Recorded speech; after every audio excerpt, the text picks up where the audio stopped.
দেখো এটা কি জাবার, এটা কি জেড, এটা কি এস, এটা কি সুকুন বা জজম।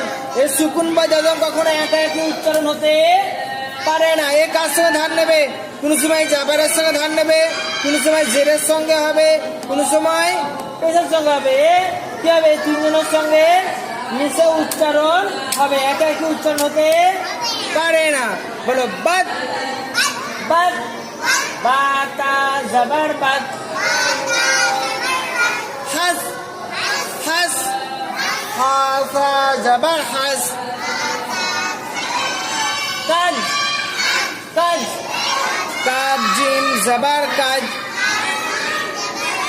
মা মিম হা জাবার মা। বাক বা খা জাবার বাক।